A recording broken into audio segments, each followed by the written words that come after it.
اب آئیے بہرحال آج جو ہے ہم کچھ باتیں جو ہے غسل کے تعلق سے دیکھنے کی کوشش کرتے ہیں کہ غسل کیا ہے اور یہ کب ہم پر واجب ہوتا ہے، اور کچھ بہرحال بنیادی باتیں غسل کے تعلق سے ہم دیکھنے کی کوشش کریں گے۔ سب سے پہلی چیز تو جب بھی ہم یہ تمام چیزوں کو سیکھیں، چاہے طہارت کے مسائل ہو، نماز ہو، روزہ ہو، زکوٰۃ ہو، حج ہو، یہ تمام چیزیں، یہ تمام عبادت کا حصہ ہے، یاد رکھیے ان کو سیکھنے کا بھی ثواب ہے۔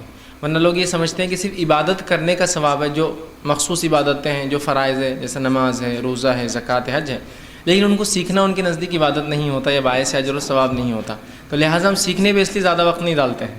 ٹھیک، ہمارے لیے وہ عبادت کا کرنا ہے، جیسا نماز پڑھنا ہمارے لیے اہم ہے، نماز سے پہلے وضو طہارت اس کے سیکھنے کی کوئی اہمیت نہیں ہمارے پاس۔ ٹھیک، اور ہوتا یہ ہے کہ ہم اس معاملے کو بہت آسانی سے لے لیتے ہیں۔ رہا مسئلہ ان لوگوں کا جن کے پاس علم نہیں ہوتا، وہ اس مسئلے کو بڑے سنگینی سے لیتے ہیں۔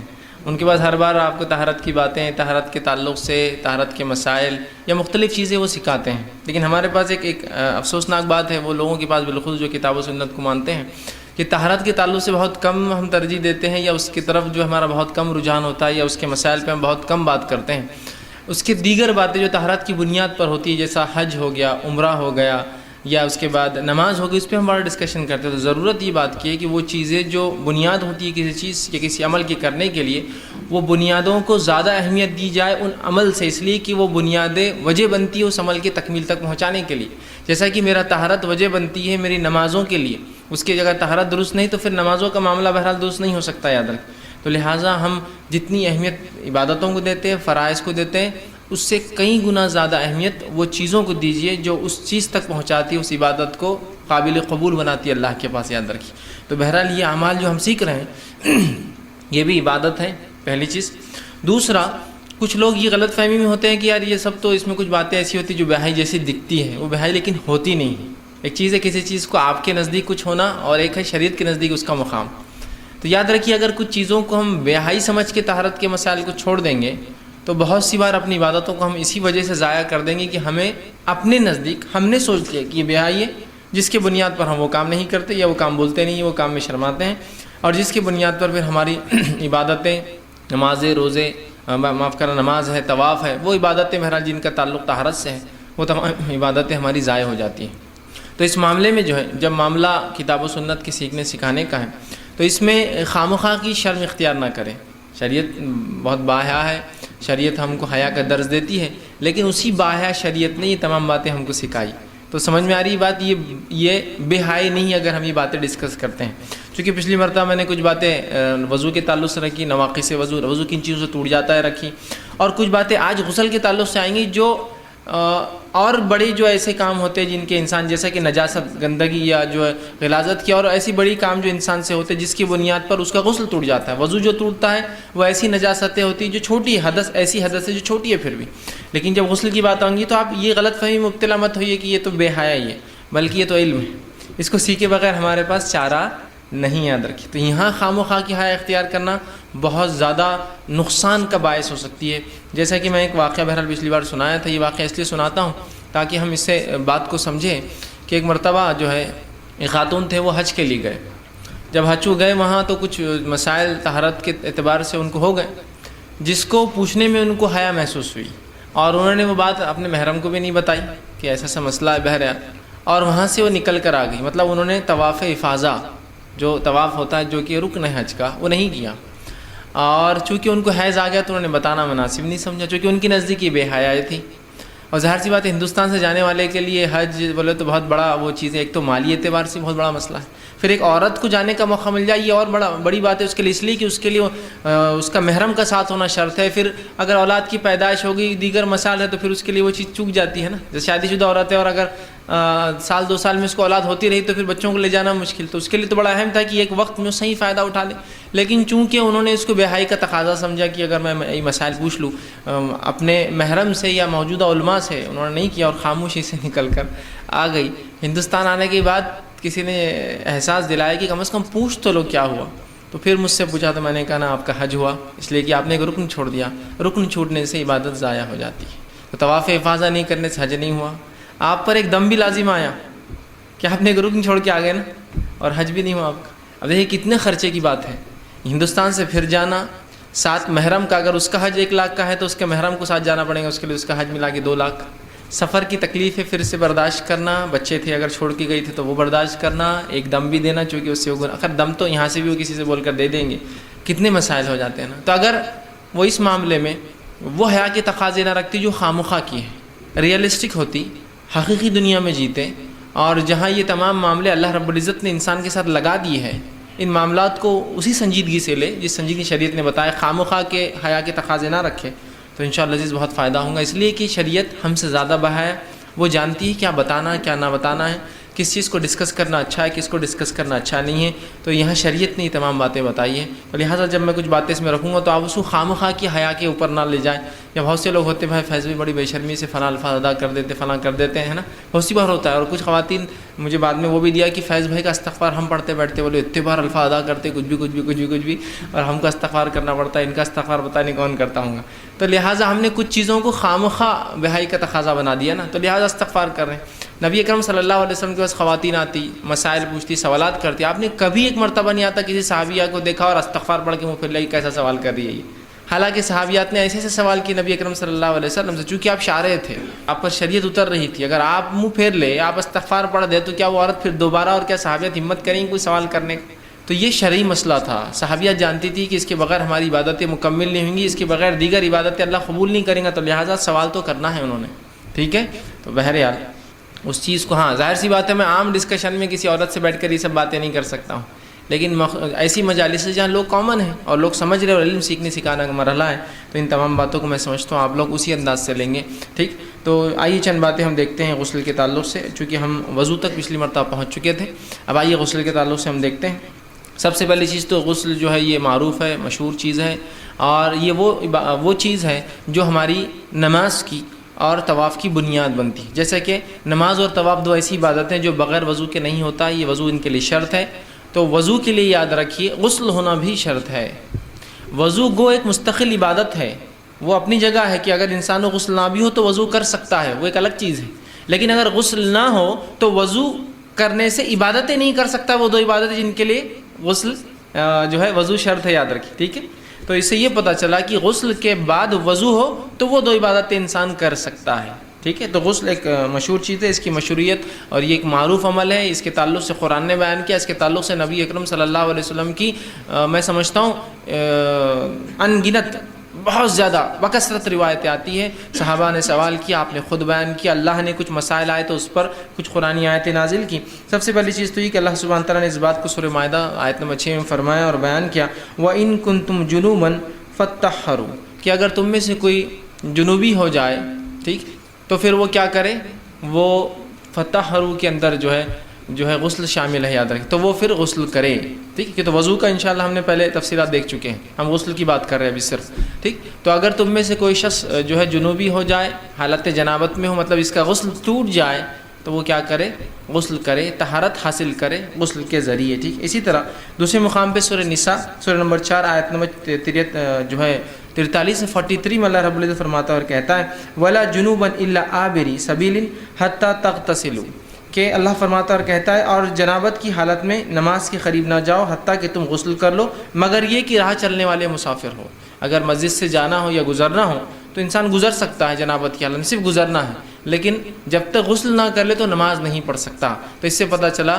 کہ جس کا غسل نہیں اس کی نماز نہیں، یاد رکھی، جیسا جس کا وضو نہیں اس کی نماز نہیں، تو جس کا غسل نہیں تو اس کا وضو نہیں تو اس کی نماز نہیں، ایسا بول سکتے صرف عبادت کے حد تک، ورنہ وضو ایک مستقل عبادت ہے، اس کو غسل نہ بھی ہو تو آپ کر سکتے، اس کا ثواب ملیں گا، لیکن جب عبادت کا معاملہ آئے گا تو پہلے غسل اور اس کے بعد وضو دونوں کا ہونا ضروری ہے، اس کے بعد ہی ہماری عبادتیں جن کے لیے وضو شرط ہے وہ قبول ہوتی، یاد رکھیں، ٹھیک۔ اسی طرح صحیح مسلم کی روایت ہے، نبی اکرم صلی اللہ علیہ وسلم فرماتے اور کہتے ہیں، جب مرد کی شرمگاہ عورت کی شرمگاہ سے تجاوز کر جائے، مل جائے تو غسل واجب ہو جاتا ہے۔ تو یہاں بھی اس حدیث میں دیکھیے غسل کے الفاظ آئے کہ جب مرد کی شرمگاہ عورت کی شرمگاہ سے مل جائے تو اس پر غسل واجب ہے، ٹھیک۔ اور اسی طرح بہت ساری باتیں جو ہیں قرآن آیتوں میں آتی ہیں جس میں غسل کے تعلق سے بتایا گیا۔ اب آئیے وہ کام جس کی وجہ سے غسل واجب ہوتا ہے اسی سے شروع کرنا پڑے گا اس کو، تاکہ غسل واجب کب ہوتا ہے، اور پھر انشاءاللہ میں اس کا طریقہ آپ کے سامنے رکھوں گا کہ غسل کب واجب ہوتا ہے کہ انسان پر، کب اس کے لیے ضروری ہے کہ وہ غسل کرے، ٹھیک۔ تو اس معاملے میں یاد رکھیے چند ہی چیزیں ہیں، اس کو اگر یاد رکھ لیں تو بہت آسان ہوتا ہے، ورنہ بہت سے لوگ ہوتے ہیں چیزوں کو یاد نہیں رکھتے اور بعد میں پریشان ہوتے ہیں یہ ہوا یا نہیں ہوا، یہ کرا. جیسا کہ وضو ہے، وضو ہوا نہیں ہوا شک، غسل ہوا نہیں ہوا شک، نماز ہوئی نہیں ہوئی شک، بندہ ہر عبادت میں شک کرتے ہیں. لیکن اگر آپ علم حاصل کریں یاد رکھیے مسائل کا، تو آپ کی عبادتوں میں مضبوطی پیدا ہوتی ہے. آپ اس میں شبہات اور شکوک اور شیطان کی طرف سے جو وساوس ہوتے ہیں اس سے بچ جاتے زیادہ تر. ایسے وساوس جو آپ کی عبادتوں میں شک ڈالتے ہیں کہ بھائی غسل ٹوٹ گیا ہوں گا، وضو ٹوٹ گیا ہوں گا، ہے نا، ناخن بڑے پتہ نہیں نماز ہو رہی نہیں ہو رہی، مطلب علم ہی نہیں اس چیز کا، فلاں چیز ہوگی تو اب میری نماز ہوں گی نہیں ہوں گی. تو اگر علم ہو جائے تو آدمی مضبوط ہوتا ہے، کم از کم اپنی عبادتوں میں وہ کشمکش میں نہیں ہوتا ہے، اور ہاں اور نہ کے بیچ میں نہیں کرتا، یقینی کرتا ہے کہ عبادتیں ہو رہی میری. ٹھیک ہے، تو اس بات کو ہم سمجھیں. تو غسل کب واجب ہو جاتا ہے وہ چیز ہم دیکھتے ہیں. تو کب غسل ضروری ہے؟ تو پہلی چیز جنابت سے غسل واجب ہو جاتا ہے. یاد رکھیے جنابت سے غسل واجب ہو جاتا ہے، یعنی مرد اور عورت جمع کر لے، ہم بستری کر لے ایک دوسرے سے، تب بھی غسل واجب ہو. خواہ منی نکلے یا نہ نکلے، دونوں ہی شکل میں جو غسل واجب ہو جاتا ہے. ٹھیک، اس لیے کہ جو صحیح مسلم کی روایت میں نے ابھی آپ کے سامنے رکھی تھی کہ آپ کیا فرماتے ہیں، جب مرد کی شرمگاہ عورت کی شرمگاہ سے تجاوز کر جائے تو اس پر غسل واجب ہو جاتا ہے. تو یہاں یہ نہیں کہا کہ جب وہ منی خارج ہوا تو غسل واجب ہو جاتا ہے، صرف لگ جانے سے. دوسری ایک روایت کے الفاظ ہے جب مرد کی ختنہ عورت کی ختنہ سے لگ جائے، ٹھیک ہے، تو پھر اس پر غسل واجب ہو جاتا ہے. تو سب سے پہلی چیز جس کی وجہ سے غسل ٹوٹ جاتا ہے یا ہم پر غسل واجب ہو جاتا ہے، دونوں ہی باتیں ایک ساتھ یاد رکھیں، ٹوٹ بھی جاتا ہے ان چیزوں سے اور واجب بھی ہو جاتا ہے. تو اگر میں کہہ رہا ہوں غسل واجب ہو جاتا ہے مطلب ٹوٹ جاتا ہے تبھی واجب ہو جاتا ہے. ٹھیک، تو سب سے پہلی چیز جس وجہ سے غسل ہم پر واجب ہوتا ہے وہ یہ ہے کہ جب انسان ہم بستری کر لے، جمع کر لے، چاہے منی خارج ہو چاہے خارج نہ ہو، دونوں ہی شکل میں اس شخص کو جو ہے اور اس عورت کو جو ہے، اس مرد کو مطلب شوہر کو اور اس بیوی کو، دونوں کو غسل لینا پڑے گا. یاد رکھیے یہ پہلی چیز ہے جس پہ غسل ہم پہ جو ہے واجب ہو جاتا ہے. یاد رکھیں. ٹھیک، اسی طرح اور اگر نیند میں انسان ہو، ٹھیک، اور نیند میں انسان اور منی خارج ہو جائے، ٹھیک، مثال کے طور پر آدمی نے کوئی خواب دیکھا ہو اور خواب دیکھنے سے جس کو احتلام کہتے ہیں بہرحال احتلام ہو جائے، اور کوئی خواب دیکھا اور خواب دیکھنے کے بعد جو ہے منی خارج ہو گیا ہو، تو یاد رکھیے اس معاملے بھی غسل واجب ہے. ہاں اگر خواب دیکھا ہو لیکن منی خارج نہ ہوا ہو تو پھر غسل واجب نہیں. ٹھیک، لیکن اگر خواب دیکھا ہو اور منی خارج ہو گیا ہو تو یاد رکھیے یہاں بھی غسل واجب ہے، اس کو احتلام کہتے ہیں. تو ایک جنابت جس وجہ سے غسل واجب ہو جاتا ہے، جنابت کے اندر چاہے منی خارج ہو یا نہ ہو دونوں ہی شکلوں میں ہو جاتا ہے. ٹھیک ہے، یا مکمل عمل ہو نہ ہو، صرف داخل کیا کسی وجہ سے اس کو دور ہٹ جانا پڑا اپنی بیوی سے، ایسے مسائل ہو سکتے ہیں ان لوگوں کے ساتھ جن کو چھوٹے بچے ہیں. ٹھیک، کہ انسان جو اپنی بیوی کے ساتھ جو ہے ارادہ کیا ہو، داخل ہوا ہو، بچہ اٹھ گیا، فلاں ہو گیا، یہ ہو گیا، تو انسان دور ہٹ جاتا ہے، لیکن اب اس پر غسل واجب ہو گیا، پھر چاہے وہ بعد میں جمع کرے یا نہ کرے غسل اس سے واجب ہو. ورنہ بہت سے لوگ یہ سوال کرتے ہیں ایسا ہوا میں کیا کروں. ٹھیک، تو اس پر غسل یاد رکھیے واجب ہو گیا، کیونکہ یہاں حالانکہ منی خارج نہیں ہوئی لیکن پھر بھی ہوا، ہو جائے تب بھی ہوا. یا اسی طرح احتلام ہو جائے، مطلب نیند لگی، خواب دیکھا اور خواب کے بعد منی خارج ہونا شرط ہے، یاد رکھیے، تو بھی اس کا غسل جو ہے اس پہ واجب ہوا. اور احتلام مرد کو بھی ہو سکتا ہے، احتلام عورت کو بھی ہو سکتا ہے.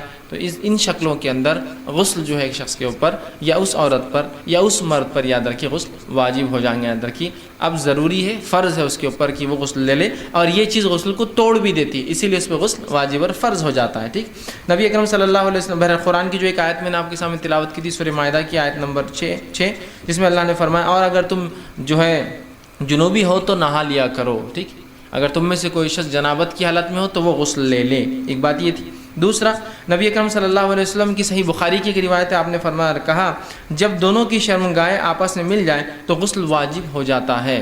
ٹھیک، اس لیے میں نے کہا منی خارج ہے نا، جب دونوں کی شرمگاہیں مل جائیں تو غسل ان دونوں پر واجب ہو جاتا ہے. ٹھیک، تو یہ پہلی شکل تھی غسل کے لیے، ٹھیک، جس کا تعلق شرمگاہ سے تھا اور جس کا تعلق ٹھیک ہے منی کے خارج ہونے سے تھا، چاہے وہ بیوی سے ہم بستری کی شکل میں ہوں یا صرف ملنے سے ہو جائے کہ داخل ہوا لیکن ابھی منی نہ بھی نکلا ہو، یا انسان احتلام ہو جائے، مرد ہو یا عورت ہو، تو غسل واجب ہوا.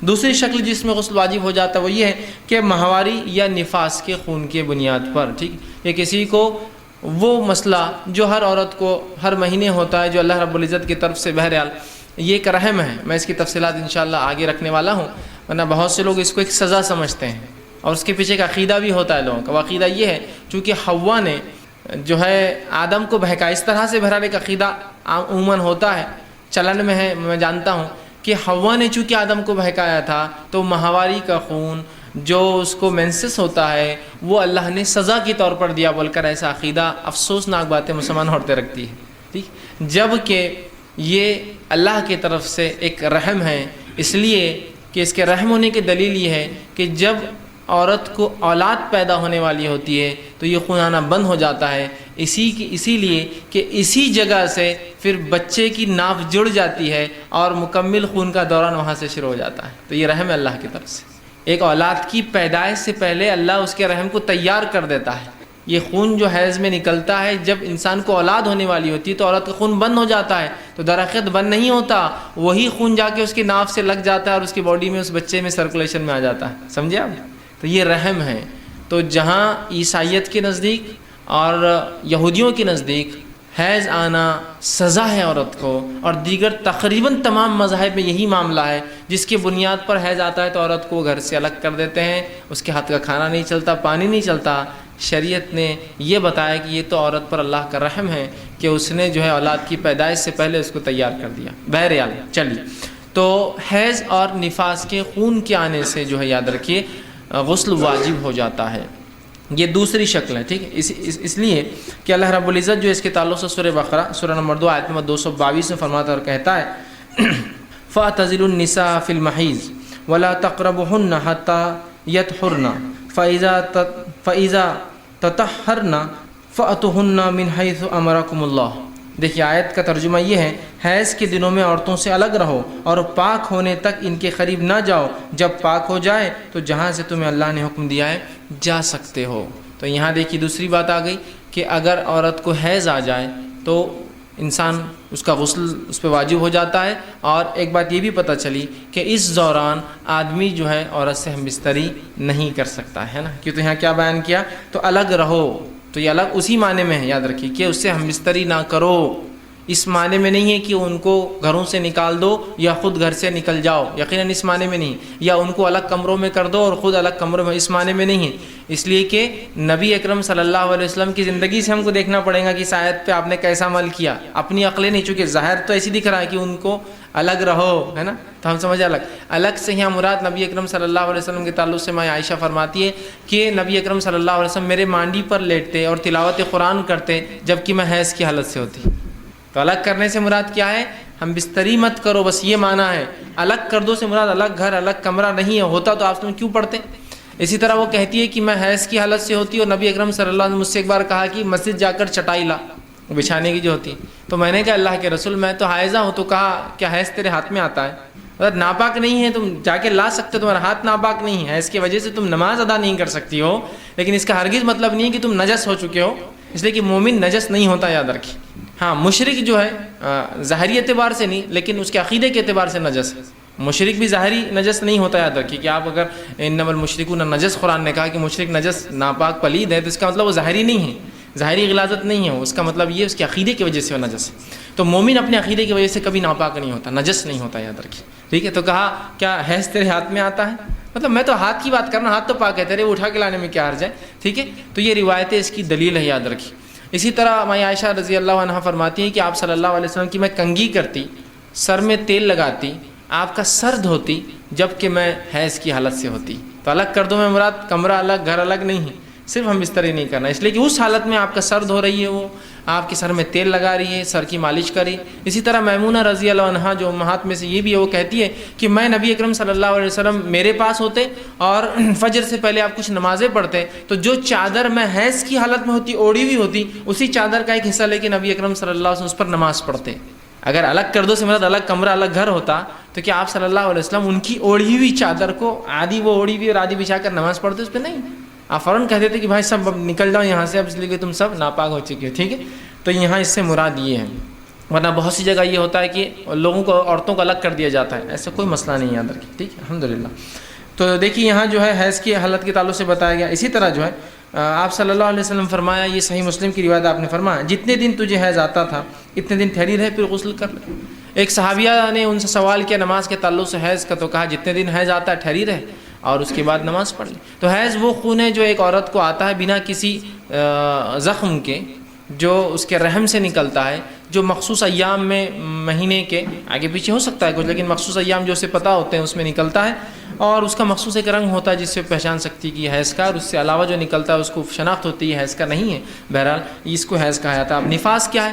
نفاس وہ خون ہوتا ہے جو اولاد کی پیدائش کے بعد نکلتا ہے، جس کی مدت جو ہے مختلف عورتوں کو، اور حیض اور نفاس دونوں کی مدت مختلف عورتوں کو مختلف علاقے کے اعتبار سے، سرد اور گرمی کے اعتبار سے، جسامت کے اعتبار سے، دبلے اور موٹے ہونے کے اعتبار سے، حالت کے اعتبار سے مختلف آتی ہے، نسل کے اعتبار سے مختلف ہوتی ہے۔ اس میں کوئی جس کو کہیں گے کہ ریجڈ رول نہیں ہے کہ ایسا ایسا ایسا ہوتا ہے، کچھ بھی ہو سکتا ہے، اینی تھنگ، ٹھیک۔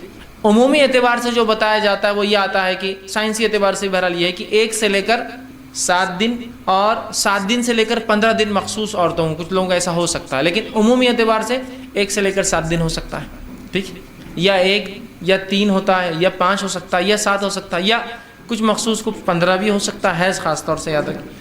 نفاس وہ خون ہوتا ہے جو پیدائش کے بعد آتا ہے، اس کی مدت کوئی طے نہیں، شریعت میں کچھ بھی ہو سکتا ہے۔ افسوس کی بات ہے لیکن ہمارے پاس مسلمانوں میں طے مدت ہے، کتنی؟ 40 دن، فکس 40واں دن ہوا پھر عورت نہاتی ہے، اور اس کے بعد کیا ہوتا ہے؟ چلا، اس کی ایک دعوت دی جاتی ہے نا، آپر میں جاتے ہیں اور خوب چور کے کھا کے آتے ہیں نا، تو پھر وہ جو ہے اس کے لیے پروگرام رکھتے ہیں، ایسا کوئی حقیقت نہیں ہے۔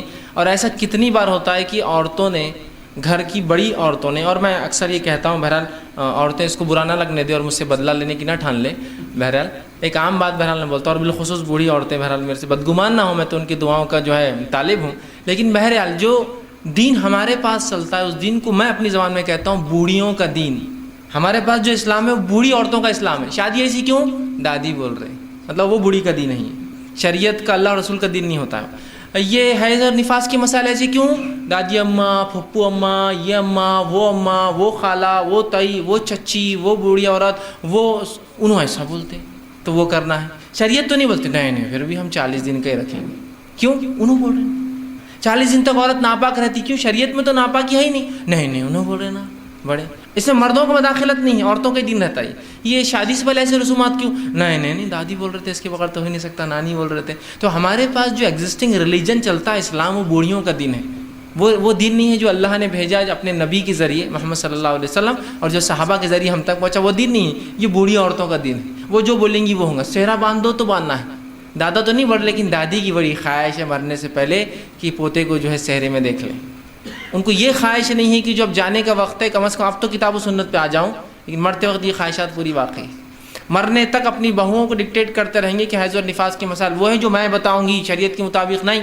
ہمارے خاندان میں 7 دن عورت حائضہ رہتی تو 7 دن رہو، آتا ہے نہیں آتا رہو، بس سمجھ رہے آپ بات کو؟ بوڑھیوں کا دین، ٹھیک۔ تو بہرحال میں عورتوں کے خلاف بھی نہیں ہوں، بالخصوص بوڑھی عورتوں کے نہیں، لیکن میں یہ کہنا چاہتا ہوں کہ عورتیں اگر علم نہ ہو تو خواہ دین میں تبدیل لانے کی کوشش نہ کرے، اور یہ جسارت بہت بڑی چیز ہوں گی آخرت کے اعتبار سے، یاد رکھیے کتاب و سنت کے مطابق۔ اور افسوس ہمارے پاس جو طہارت کے مسائل اکثر چلتے ہیں، وہ طہارت کے مسائل کتاب و سنت کے مطابق میں کہہ رہا ہوں نہیں ہیں، وہ اکثر طہارت کے مسائل یا تو یہودی روایتوں کی بنیاد پر ہیں یا نصرانی روایتوں کی بنیاد پر، جس کو اسرائیلیات بولتے ہیں۔ اسرائیلیات کے مطابق ایک عورت 40 دن تک جو ہے نفاس کی حالت میں رہتی ہے اور 40 دن پاک ہوتی ہے، یہ بائبل کی روایت ہے 40 کے لفظ کے ساتھ۔ مسلمانوں میں مین و نان لے لیا، نبی اکرم صلی اللہ علیہ وسلم کیا فرمانے؟ خون آئے تو ٹھہری رہے، رک جائے تو غسل کر لے، ختم۔ غسل کتنا سادہ ہے، عورت، زمین، زمانہ، حالات سے تمہارے جو بھی حالات ہو، آئے تو مت پڑھو، رک جائے تو پڑھ لو، مطلب غسل کر لو، پاک ہو گئی۔ تو اب انسان کو اولاد پیدا ہوئی، ایک عورت کو 10 دن خون آیا، 11 دن بند ہو گیا، 12 دن نہیں آیا، ختم، غسل ہو گیا، نماز شروع ہو گئی۔ سمجھے بات کو؟ یہ مانا ہے نہیں ہم تو 40 ٹھہرے رہیں گے، اس لیے کہ ہم بائبل پر زیادہ اعتماد کرتے بنسبت کتاب و سنت کی روایت۔ دیکھیے آپ، یہ کامن ہے، یہ الگ بات ہے کہ یہ چیزیں ظاہر نہیں ہوتی ہیں، لیکن چونکہ مجھ تک بہت سارے سوالات آتے تو یہ مسائل میرے سامنے آتے رہتے کہ فلاں یہ ہے، دادی یہ بولتے، چچی یہ بولتے، ہمارے گھر میں یہ ایسا نہ کرے تو ہم کو بول رہے کہ تم گھر سے چل جاؤ میاں بیوی، اس لیے کہ تمہارے وجہ سے نحوست آ رہی پورے گھر میں۔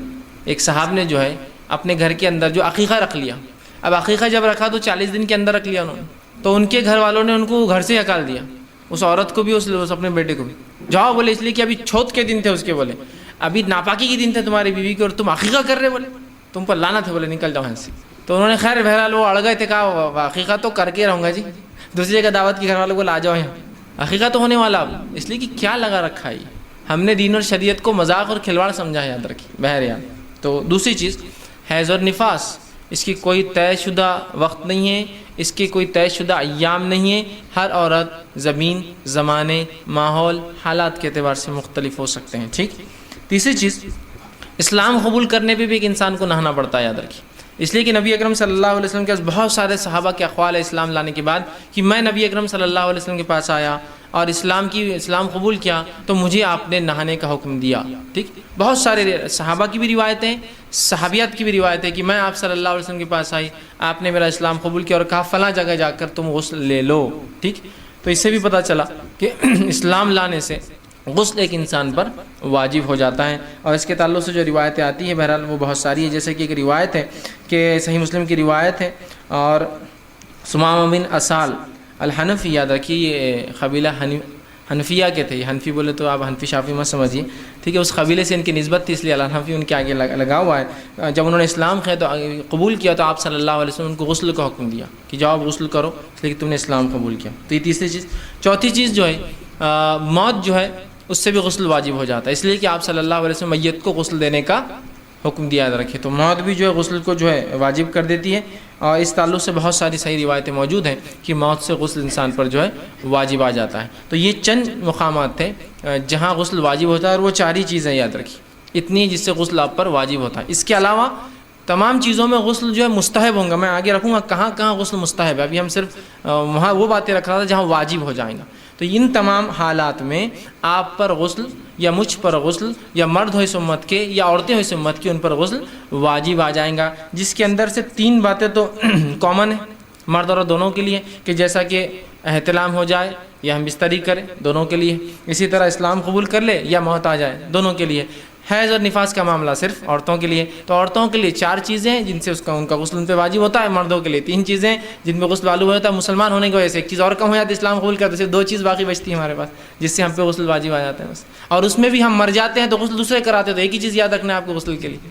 موت ہوتی ہے تو ہم تھوڑی غسل کرتے ہیں، لوگ کراتے ہیں، تو ان کو یاد رکھنا چاہیے کہ مجھے غسل کرانا ہے، ان کو میں تو نہیں کروں گا. تو ایک ہی چیز یاد رکھنا ہے آپ کو، ہے نا. لیکن اتنے پہ بھی کنفیوژن میں نے فلاں کیا میرا غسل باقی ہے نہیں ہے، میں نے یہ کھا لیا میرا غسل باقی ہے نہیں ہے، میں نے وہ دیکھ لیا میرا غسل رہا ہے نہیں رہا، میں نے اتنا واضح ہے. اس کے بعد بھی شکوک اور شبہات اپنی عبادت میں نہیں ہونا چاہیے. ٹھیک. تو کتنا آسان ہے. دیکھیے ایک ہی چیز میں سمجھ رہا ہوں جو ظاہر ہے، ایک چیز عورتوں کے لیے خاص، ایک چیز مرد عورت دونوں کے لیے، اور دو چیزیں ایک اسلام قبول کرنے والے کے لیے تو میرے لیے نہیں، کوئی نو مسلم ہو تو اس کو آپ کروا سکتے آپ کے سامنے قبول کریں، اور ایک مر جائے تو وہ میں بھی نہیں کروں گا، آپ بھی مر جائے تو آپ کے لیے بھی کوئی دوسرا کریں گا. عورتیں مرے یا کوئی دوسرا کرتا ہے وہ ان کو یاد رکھنا چاہیے کہ مجھے غسل کرانا ہے. تو سمپل ایک ہی چیز ہمارے لیے بچتی ہے جس کو یاد رکھنا ہے ذہن میں. عورتیں دو چیزیں یاد رکھ لیں، ہم بستری اور حیض نفاس. مرد ایک ہی چیز یاد رکھے کہ احتلام ہو جائے، منی خارج ہونا اس میں شرط ہے، یا اپنے بیوی سے ہم بستری کی نیت کرے اور کرنا شروع کرے لیکن اس سے منی خارج ہونے سے پہلے کچھ وجہ سے الگ ہو جائے کچھ وجہ، تو بہرحال اس معاملے میں اس پر جو ہے غسل واجب آ جاتا ہے. تو یہ تھے جہاں غسل ہم پر واجب آ جاتا ہے یا غسل ٹوٹ جاتا ہے یا جس کی وجہ سے غسل کرنا ہم پر ضروری ہے. ٹھیک ہے. چلیے آئیے اب اس کے بعد وہ کون سی چیزیں ہوں گی جس کے اندر غسل لینا مستحب ہے. مستحب سمجھ رہے آپ؟ اچھی بات ہے، فرض نہیں ہے، یاد رکھیے مستحب ہے. کون کون سی ہے؟ جمعہ کے دن غسل لینا مستحب ہے. حالانکہ اس کے لیے الفاظ واجب کے بھی آئے ہیں حدیث میں، لیکن علماء کہتے ہیں کہ بہرحال پھر بھی یہ جو ہے مستحب کی شکل ہے، بہت اچھی بات ہے، افضل ہے. ٹھیک. تو جمعہ کے دن غسل لینا مراد جمعے کی نماز کے لیے، لیکن جمعہ بدل تو آپ جمعہ پڑھ لیں گے اور اس کے بعد غسل لیں گے، چونکہ جمعہ تو چالو ہے مغرب تک، مطلب جمعے کی نماز کے لیے. دوسرا عیدین کے لیے مستحب ہے. کوشش کرے کہ عیدین کی نماز کو آپ جائے تو غسل لے کے جائے، نبی اکرم صلی اللہ علیہ وسلم کی سنت تھی. یا جمعہ کے لیے غسل لینا سنت موقعہ بھی کہلا سکتا ہے، اس لیے کہ آپ سب نے اس کو واجب قرار دیا. بہرحال عیدین کے اس میں دوسری جگہ. تیسرا جو ہے میت کو غسل دینے والا بھی غسل لے. ٹھیک. میت کو غسل دینے والا بھی غسل لے، میت کو کاندھا دینے والا جو ہے وضو کرے. ٹھیک. اسی طرح چوتھی چیز جو ہے احرام باندھنے سے پہلے غسل کرنا مستحب ہے. نبی اکرم صلی اللہ علیہ وسلم کو دیکھا گیا آپ جو ہے آپ نے جو احرام باندھنے سے پہلے جو غسل کیا. اسی طرح جو ہے مکے میں داخل ہونے سے پہلے نبی اکرم صلی اللہ علیہ وسلم جب مکے میں داخل ہوتے تو ایک رات پہلے ایک مقام پر رکتے، وہاں آرام کرتے، غسل لیتے اور پھر مکے میں داخل ہوتے. تو مکے میں داخل ہونے سے پہلے پانچویں جگہ. چھٹی چیز جو ہے استحاضہ والی عورت بھی غسل کر سکتی ہے چاہے تو، یہ مستحب ہے، اس کے لیے فرض نہیں ہوتا. انشاءاللہ آگے تفصیلات آنے والی ہیں. استحاضہ وہ خون ہوتا ہے جو حیض سے ہٹ کر کبھی یوں ہی آ جاتا ہے، جس کا رنگ حیض کے خون سے الگ ہوتا ہے، لہٰذا اس پر غسل واجب نہیں ہوتا. مستحب ہے، حالات سہولت ہے تو لے لے، نہیں تو کوئی مسئلہ نہیں، صرف شرمگاہ دھو لے، کپڑے کا وہ حصہ دھو لے تو وہ پاک ہے، وضو کر لے اور نماز پڑھ سکتی ہے. ٹھیک. ساتویں جگہ جہاں انسان غسل لیں گا مستحب ہے وہ ہے غشی. کوئی بے ہوش ہو جائے، غشی طاری ہو جائے، اٹھ جائے تو یہ بھی مستحب ہے کہ غسل لے لے، اس لیے کہ پتہ نہیں اس کا جب غشی تاری ہوئی تو کیا معاملہ ہوا، ٹھیک ہے، تو بہتر ہے۔ 8ویں جگہ جہاں آپ غسل لے سکتے ہیں مستحب ہے وہ یہ ہے کہ مشرک کو دفنانے کے بعد علی بن ابی طالب رضی اللہ عنہ نے ایک بار نبی اکرم صلی اللہ علیہ وسلم کی خدمت میں حاضر اور کہا میں نے اپنے والد کو دفنا کے آیا ہوں، تو آپ نے کہا پھر تو غسل لے لے۔ تو اس سے کچھ نے کہا کہ اگر کسی غیر مسلم کو آپ نے دفنایا ہے تو پھر بہرحال اس کے لیے جو ہے غسل جو ہے مستحب ہے، آپ نے ان کو کہا لیکن اس کو واجب نہیں کرا بہرحال، تو کہا کہ تو پھر غسل لے لے، ٹھیک ہے۔ اسی طرح جو 9ویں چیز جہاں وہ ہو سکتا ہے کہ ہر جمعہ سے پہلے انسان غسل لے، اگر اس کی ایک سے زیادہ بیویاں ہیں اور وہ چاہتا ہے کہ ایک ہی رات میں سب بیویوں کے پاس جائے تو مستحب ہے لیکن ضروری نہیں ہے۔ نبی اکرم صلی اللہ علیہ وسلم کے تعلق سے انس بن مالک رضی اللہ عنہ فرماتے ہیں کہ ایک مرتبہ رسول اکرم صلی اللہ علیہ وسلم نے جو اپنی ایک رات میں کئی بیویوں سے جمع کیا، جس میں آپ ہر بیوی سے پاس سے نکلنے کے بعد غسل لیتے اور پھر دوسری کے پاس جاتے ہیں۔ اور جب آپ سے دریافت کیا گیا کہ اللہ کے رسول ایک غسل بھی تو کافی تھا، تو کہا میں نے بہتر سمجھا پاکیزگی کے زیادہ نزدیک تھا اور اچھا تھا کہ میں غسل لے لوں، تو اس سے پتہ چلا واجب نہیں ہے، مستحب ہے۔ جیسا ایک انسان کو ایک سے زیادہ بیویاں ہیں وہ سب کے پاس جانا جاتا ہے تو مستحب ہے، اور میڈیکلی اس کی بینیفٹس بھی بہت زیادہ ہے، یاد رکھیے۔ اور جہاں ایک ہی بیوی سے آپ کو ایک سے زیادہ بار ہم بستری کرنا ہے ایک رات میں، تو تب آپ کو جو ہے وضو کرنا چاہیے بیچ میں، ایک جمعہ کے بعد وضو پھر دوسری بار، یہ بھی مستحب ہے، واجب اور فرض نہیں ہے، لیکن یہ بھی طہارت سے بڑا قریب ہے، یاد رکھیے۔ اور ایک سے زائد بیویاں مطلب انسان چینج ہو رہا ہے تو ظاہر سی بات ہے پھر غسل لینا یہ بہتر ہے، خیر مستحب ہے لیکن کوئی واجب نہیں، یاد رکھیے، تو آپ اس کو وجوب کی حد تک نہ لے جائیں، کوئی مسئلہ نہیں اس میں، ٹھیک۔ تو یہ وہ مقام تھے جہاں غسل ٹوٹ جاتا ہے، غسل واجب ہے، یہ وہ مقام تھے جہاں غسل مستحب تھا، اور واللہ اعلم میں نے تقریباً تو رکھی، بہرحال کچھ حالات ہو سکتا ہے چھوٹ گئے ہوں گے تو سوال جواب میں آپ مجھ سے پوچھ سکتے ہیں۔ بہرحال اب غسل کے فرائض اور سنتیں کیا ہیں، بہت سادہ سیدھا ہے، اور وضو کے مقابلے میں بہت تھوڑی سی باتیں یاد رکھنا ہے تو غسل کے آپ کو یاد ہو جائیں گے، ورنہ غسل اتنا کمپلیکیٹڈ مسئلہ ہے ہمارے پاس کہ ہر آدمی پریشان ہے غسل کیا کرنا ہے، غسل کیا کرنا ہے، غسل کیا کرنا ہے۔ بہرحال تو غسل بہت مختصر ہے، بہت چھوٹا ہے، ٹھیک ہے، جس کو آپ بھی یاد رکھ سکتے ہیں۔ بہرحال ٹھیک، تو غسل کے لیے سب سے پہلے ہم دیکھتے ہیں اس کے فرائض کیا ہے، فرائض کیا ہے، ٹھیک۔ اب یاد رکھیے ہر شخص کو یہ فرائض یاد ہونا ضروری نہیں ہے لیکن اس پر عمل کرنا ضروری ہے۔ کبھی ہوتا ہے انسان ایسا گن نہیں سکتا کہ کیا کیا سنت ہے وضو کی، لیکن وہ عمل میں لاتا ہے برابر کی، ہاتھ دھوتا ہے 3 بار، کلی کرتا ہے 3 بار، ناک میں پانی لیتا ہے نا، لیکن اس کو بولنے کو کہے تو وہ کبھی کبھی اٹکتا ہے کیونکہ وہ ترتیب میں یاد نہیں کرتا ہے نا اس کو کہ پہلی سنت دوسری سنت تیسری، یا پہلا واجب دوسرا واجب تیسری، لیکن عمل کرنا اصل ہے، یاد رکھیے۔ تو یاد نہ بھی ہو تو کم از کم عمل کرے۔ جیسا ہوتا ہے نا کسی سے پوچھ لے کہ یہ نون خطنی کا کیا قاعدہ ہے اس کے اندر خیرت کے اندر، تو بولتا ہے قاعدہ تو یاد نہیں آ رہا لیکن یہاں بولنا ہے، اتنا یاد آ رہا ہے کہ یہاں نون لگے گا نیچے، سمجھا؟ کہ تو کیا ہوتا ہے وہ بہت دن پہلے پڑھتا ہے نا تو اس سے بھول جاتا ہے، لیکن عملاً وہ برابر نون کو پڑھتا ادا کرتا ہے، لیکن اصول اس کو یاد نہیں رہ پاتے ہیں کہ بھائی یہاں کیا اصول کے تحت آئیں گا۔ تو کم از کم عمل ہو اگر یاد نہ بھی ہو، لیکن یاد رکھنے سے بہت فائدے ہوں گے آپ کو انشاءاللہ، اپنی عبادت میں مضبوط رہیں گے آپ، ٹھیک ہے۔ بہرحال تو غسل کے لیے جو ہے ہر عبادت کے لیے جو چیز سب سے اول ہے وہ ہے نیت کا کرنا، اور نیت دل کا ارادہ ہے۔ اب اس کی تفصیلات میں نہیں جانا چاہتا ہوں کہ نیت دل کا ارادہ ہے، یہ میں بہت تفصیل میں پہلے لے چکا ہوں، نیت اس کے مسائل میں لے چکا ہوں۔ تو نیت دل کا ارادہ ہے، تو غسل کے لیے سب سے پہلے آپ نیت کریں کہ میں غسل کر رہا ہوں، ٹھیک، یہ اس کی نیت ہے، اور ہر کام سے پہلے نیت کرے، اور نیت دل کا ارادہ ہوتا ہے، یاد رکھیے۔ ہم میں سے عموماً لوگ بدنیت نہیں ہوتے، بے نیت ہوتے، بس ہم لوگ بہت سی بات، تو نیت کر لیا کریں، اس لیے کہ نیت کرنے سے ایک مباح عمل، ایک جائز عمل پہ اگر نیت درست ہو جائے تو باعث اجر و ثواب ہو جاتا ہے وہ بھی، ٹھیک۔ تو سب سے پہلے چیز جو ہے نیت کر لیں۔ دوسرا کام یہ کرنا ہے نیت کرنے کے بعد جسم کے ہر حصے تک جہاں جہاں آپ کر سکتے ہیں پانی کو پہنچائیں، ہاتھ کے ذریعے آپ جہاں جہاں آپ کر سکتے ہیں مکمل طور سے جسم کے ہر حصے پر پانی پہنچائے۔ اور تیسری چیز جو ہے انگلیوں کا خلال کرے، کلی کرے، ناک میں پانی لے، اور جسم کا کوئی حصہ جو ہے آپ سوکھا نہ رہنے دیں۔ تو بہرحال اس کو کوئی ہم 1 2 3 کے آرڈر میں نہیں کر سکتے، ایک سمپل بات یہ کہوں گا، نیت کیجئے، پورے جسم کو مکمل بھگا لیجئے، اور کلی اور ناک میں پانی لے لیجئے، بس یہ اس کے فرائض ہے، سمجھ لیجئے، ٹھیک۔ یہ اتنا ہی بہرحال سادہ ہے کہ جسم مکمل طور سے بھیگ جائے، انسان کا مکمل ہو جائے۔ اور نبی اکرم صلی اللہ علیہ وسلم نے کلی بھی کی، ناک میں پانی بھی لیا، تو بہرحال آپ یہ بھی اس میں جو ہے ڈال دیں، ٹھیک۔ کچھ علماء نے بہرحال کلی کرنے اور ناک میں پانی لینے کو اس کی سنت قرار دیا ہے، ٹھیک، واللہ عالم۔ بہرحال لیکن اس سے پہلے میں نے وضو میں تفصیلات رکھ چکا تھا کہ ان کی دلیل کیا ہے جس نے کہا کہ کلی اور ناک میں پانی لینا یہ جو ہے وضو کے بھی واجب ہونے میں ہے، مطلب واجبات میں سے ان کی دلیل وہی تھی کہ فطرت کا حصہ ہے، اس لیے کہ فطرت میں ناک میں پانی لینا، تو کہا یہ چونکہ فطرت کا حصہ لہٰذا یہ بھی جو ہے اس کے فرائض، لیکن بہرحال تو غسل کے اندر واللہ عالم بہرحال جو بہتر ہے، لیکن آپ میں سمجھتا ہوں بہت آسانی سے کر سکتے ہیں، اور ہر اس حصے پہ پانی پہنچائیں جہاں آپ کو شک ہو کہ پانی نہیں پہنچ سکتا ہے، جیسا بغل کا نچلا حصہ ہوا، ناف ہوا آپ کی، ٹھیک، نیول جس کو کہتے ہیں، بومبل عام زبان میں جو کہتے ہیں، ٹھیک ہے، نیول اس میں چونکہ اس میں پانی عموماً نہیں جاتا، اور خاص طور سے کم پانی ہو تو پھر ڈائریکٹ ڈالنے میں نہیں پہنچ سکتا ہے، تو کوشش کرے. اور پیروں کا پیچھے کا حصہ ہو سکتا ہے سوکھا رہ جائے، یا بیٹھ کے غسل کرے تو پیر مڑنے سے کیا ہوگا، وہ سوکھا رہ جائیں گا، تو اس میں پانی پہنچانے کی کوشش کیجیے. بغل کے نیچے حصے میں جب تک آپ پانی نہ ڈالیں، عموماً زیادہ پانی ہو تو پھر تو بہت سا بہنے سے بھیگ جائیں گا، کم پانی میں نہیں ہو سکتا، کانوں کے اندر. ٹھیک ہے، اس کو آپ کریں. ٹھیک ہے، تو یہ آپ کوشش کریں جسم کا مکمل جسم کا غسل میں بھیگنا یاد رکھیں ضروری ہے. تو یہ تھے بس کچھ باتیں جو غسل کے تعلق سے. ایک عام زبان میں کہوں، پورا جسم بھیگ جائے آپ کا اوپر سے اور کوئی حصہ باقی نہ رہے. اور غسل جنابت ہو تو پھر جڑوں تک پانی جانا ضروری یاد رکھیں. غسل جنابت وہ غسل ہوتا ہے جو آپ پر واجب ہے کرنا، اور عام غسل وہ ہوتا ہے جو واجب نہیں پھر بھی آپ کرنا ہے. ایسا آپ روز غسل کرتے ہیں لیکن واجب نہیں آپ لیکن کرتے ہیں، تو اس میں اگر پانی جڑوں تک نہ آیا تو کوئی مسئلہ نہیں. لیکن غسل جنابت میں جڑوں تک پانی جانا شرط ہے مردوں کے لیے. اور عورتیں جن کے بال بہت گھنے ہوتے ہیں، یا وہ عورتیں جو بہت زیادہ چوٹیاں ڈالتی ہیں، ان دونوں کے لیے اپنی چوٹی کھولنا اور گھنے بالوں تک پہنچنا ضروری نہیں. اگر اوپر بھی 3 بار پانی ڈال لے تو انشاءاللہ ان کے لیے کافی ہو جائیں گے. جیسے کہ ایک صحابیہ آئی اور کہا، اللہ کے رسول صلی اللہ علیہ وسلم، میں نے اپنے بالوں کو سدھارا ہے بہت مشکل سے، ہو سکتا ہے ان کے بال کرلی ہوں گے، گھنگرالے بال جیسے افریقن ہوتے ہیں نا. تو انہوں نے کہا کہ میں نے ان بالوں کو سیدھا کرنے کے لیے بہت ساری چوٹیاں ڈالی، چھوٹی چھوٹی، چونکہ جن کے بال گھنگرالے ہوتے ہیں ایک چوٹی بڑی نہیں آتی، چھوٹی چھوٹی چوٹیاں ڈالتے ہیں. تو کہا اب کیا میں ہر بار غسل جنابت کو پوری چوٹیاں کھولوں، پوری پلیٹس کھولوں اس کی؟ تو کہا نہیں، ضرورت نہیں، تو 3 بار پانی ڈال لیں.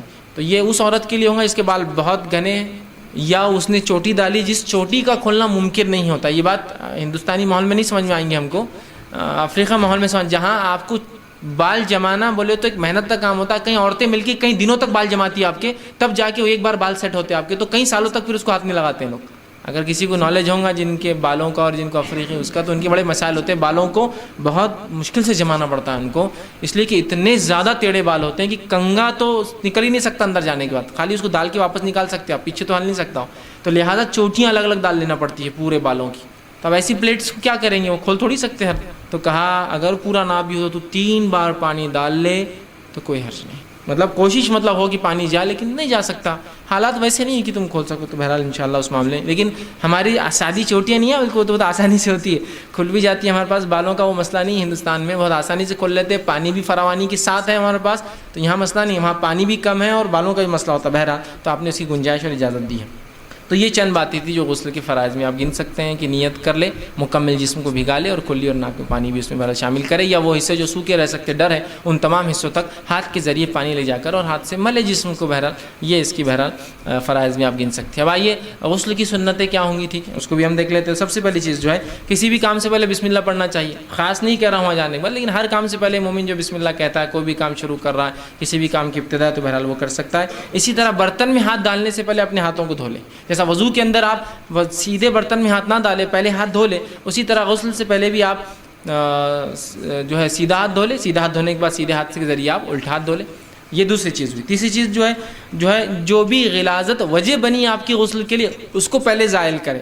جیسا کہ غسل جنابت لے رہے ہیں تو ظاہر سی بات ہے شرمگاہ وجہ بنی آپ کے لیے، تو پہلے شرمگاہ کو دھو لیں.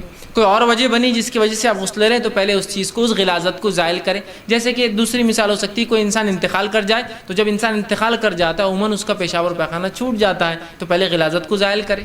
زندہ انسان ہے، جنابت کا غسل لے رہا ہے، تو پہلے شرمگاہ کو، اور جہاں جہاں جو ہے امکان ہے کہ کوئی چیز لگی ہوں گی یا سونے میں ہوا ہوگا تو اس کو آپ اچھے سے منی یا وہ اس کو دھو لے. کوئی انتقال کر جائے، کسی اور وجہ سے بھی انسان کا وہ ہو سکتا ہے، بہرحال تو غلاظت کو زائل کرنا جو بھی وجہ بنی، ٹھیک ہے. تو شرمگاہ کو دھونا ہو سکتا ہے ہم اس طرح، اس کو حیض نفاس والی عورتیں اپنی شرمگاہ کو دھو لے. اسی طرح اگر میت ہے تو اس کی شرمگاہوں کو دھو لے آگے اور پیچھے اچھے سے، بہرحال جو وجہ ہے. پلید غلاظت کو اپنے جسم زائل کرنا. چوتھی چیز جو ہے، سارے جسم کو دھونے سے پہلے اعضاء وضو کو دھونا، مطلب وضو کے جیسا کرنا، مکمل وضو جیسا کرتے ہیں. آپ حمام میں داخل ہوئے، اس کے بعد آپ نے جو ہے ہاتھ دھو لیا، اس کے بعد جو ہے آپ نے جس وجہ سے غلاظت تھی اس کو دھو لیا. اب اس معاملے میں یہ ہوتا ہے، بہت سے لوگ سوال کرتے ہیں کہ ہر بار پانی ڈالنے کا تذکرہ آتا ہے، جبکہ آج کل ہمارے پاس پانی ڈالا کہیں بھی نہیں جاتا، پانی گرنے کا تذکرہ زیادہ ہوتا ہے. شاور کھول دیا، جنرلی بہت سے لوگ جو نہاتے شاور سے نہاتے ہیں، تو وہاں تو اب 3 بار ڈالنا، 2 بار دھونا، 3 بار کا کوئی اندازہ ہو ہی نہیں سکتا نا. اب ایسا مگے سے لے رہے تو 1 بار سمجھ میں آتا ہے.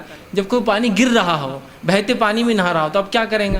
تو یہاں بہت سے لوگ کنفیوز آتے ہیں، بولتے نہیں اب ڈونگا لا کے اپن پانی نکالیں گے پہلے اور پھر 3 بار کریں گے. نہیں، آپ اندازے کے مطابق شاور چالو کر دیا اور 3 بار بس یوں کر لیے. 3 بار مانا جائے گا کہ 3 بار پانی ڈالا، گرتا ہوا پانی ہو یا رکا ہوا پانی ہو، تھما ہوا، ٹھیک. تو آپ 3 بار گھس لیتے 3 بار مانا جائے گا. شاور کھول دیا 3 بار آپ نے کر لیا. ٹھیک.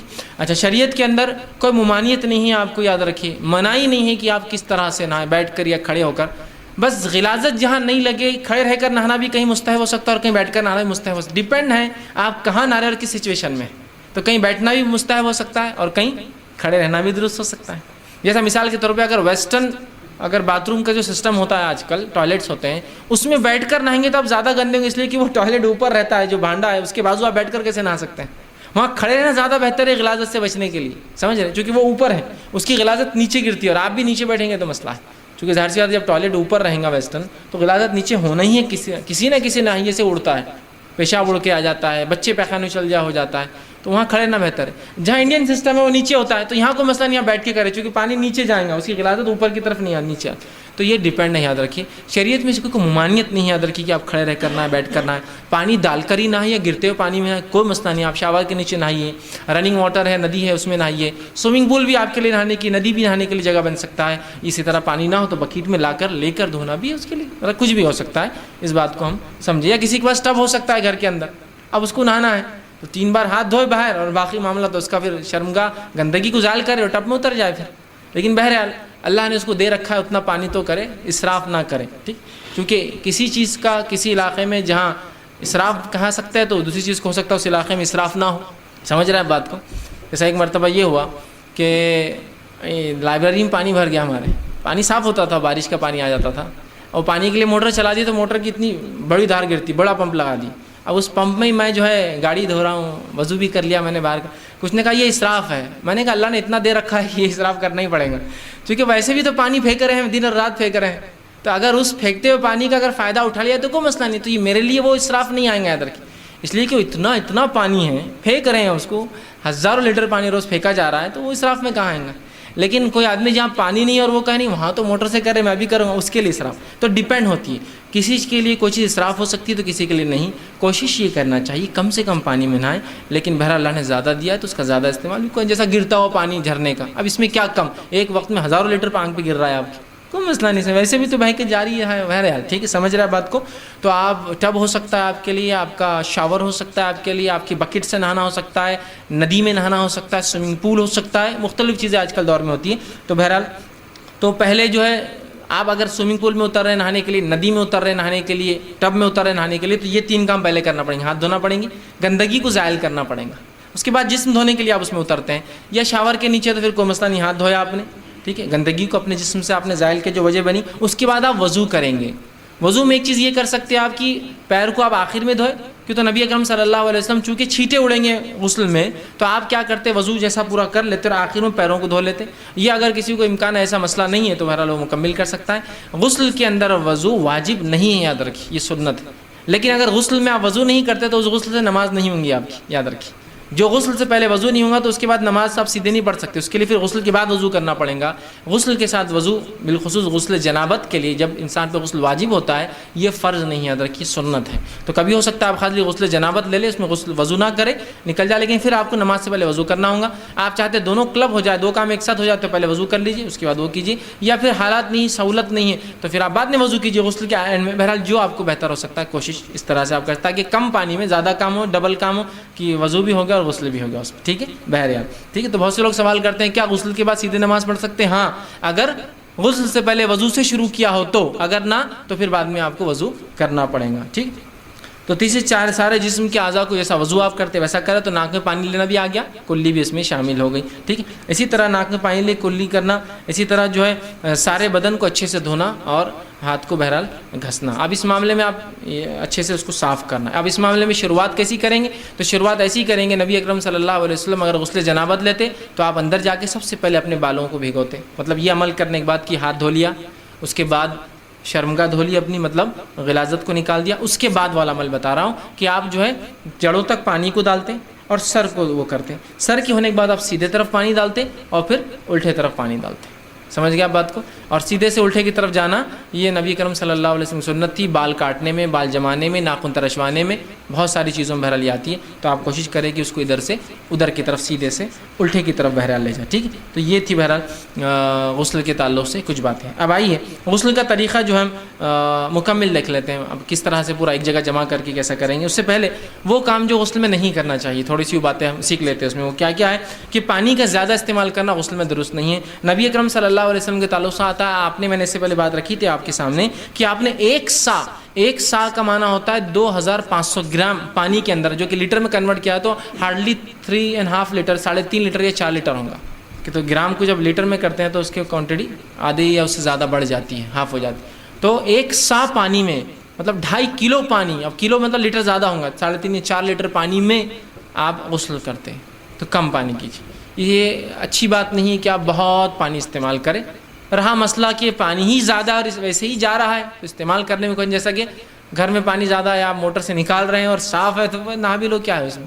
اب ظاہر سی بات ہے 1000 لیٹر میں نہا رہے ہیں آپ. ٹھیک ہے. تو یہ ایک الگ چیز ہے. لیکن عمومی اعتبار سے کم پانی میں، اس لیے کہ شریعت نے کسی بھی کام میں اسراف کو پسند نہیں کیا.